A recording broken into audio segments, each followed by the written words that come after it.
What's going on, everybody? Appreciate you guys hanging out with me again. So we're going to get right into it. We're going to look at Photoshop. We're going to look at editing with your lights and shadows, and also too with generative fill. And if you like videos like this, please do like and subscribe. Up until then, man, let's get into it.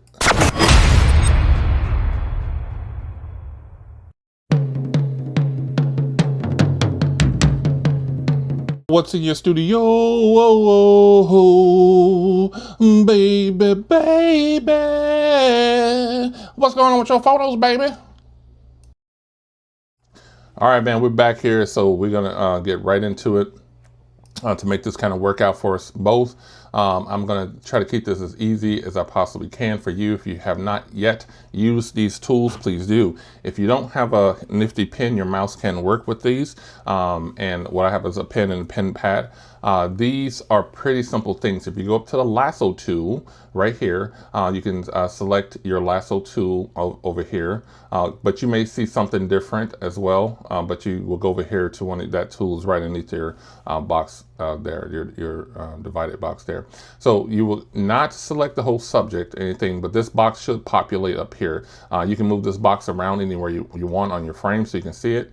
But I'm going to look at this little wrinkle right here that I don't want to see inside my picture. I can go quickly here and do a generative fill on that. And while it's doing that, I'm actually kind of figuring out what I'm picturing my image to be, what I'm trying to do, or what I'm trying to gravitate towards. So I have different selections on here I can choose from.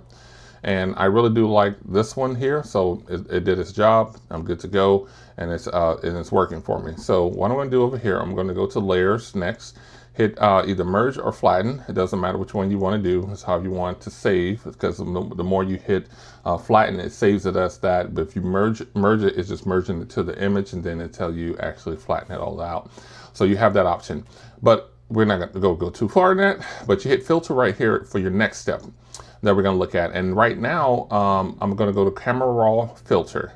And the reason why, because my picture itself is really pulling me to see the whole picture, and I want to kind of engage with the subject itself, and we're going to do that in really quick ways. And this is some things I know you probably don't even think about doing, but we're going to do it here. So I'm going to go up here and create a mask, and I'm going to do a radio mask here. I'm just going to do it big enough to where it's just going to hit around my subject in the circumference. You know, I'm not going to worry about the leg or anything like that. But over here, I'm going to hit this little box right here. This is an invert box, so hit that. So everything that you see that's in red, that's what's going to be affected. Everything you see that's not in red is not going to be affected. So I'm going to scroll down here, and I'm going to go to first curves. So I'm going to hit curves, and I'm going to draw down just enough, okay?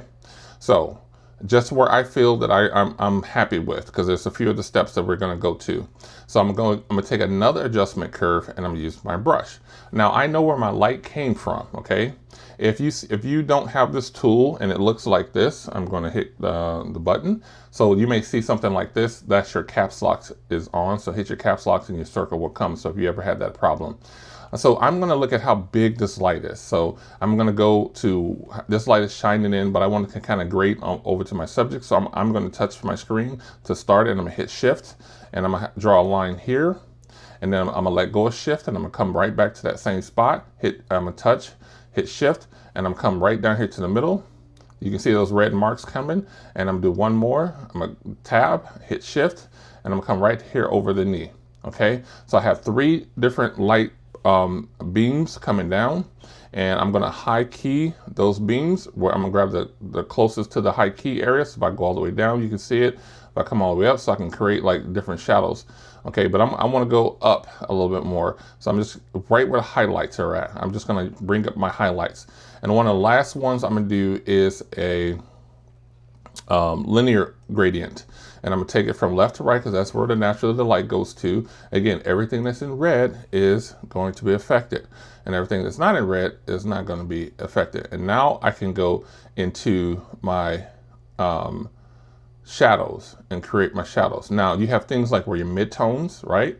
That we can grade down, but I'm going deeper into the shadows, because I like to have those, my ground effects a little bit more, you know, popping out a little bit more. So if you can see right now, before and after, just looking at these two images, which one gravitates you towards the subject more? Of course, you would definitely say the after one, because the first one you're concentrating on the walls and everything else, and you're kind of looking deep into the picture.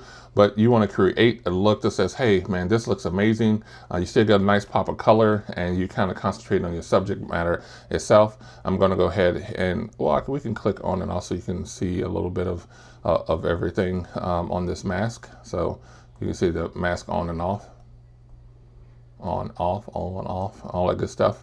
So if you visually can't see it from left to right, or whatever happens, there's several different ways you can do it. Now, clicking OK on it and sitting with it to kind of discover what else you want to do from there can definitely be your prerogative, okay? But I really like the way it looks now. It's not flat anymore to me, and now I get to go ahead and enjoy it as much as my subject can definitely enjoy it as well.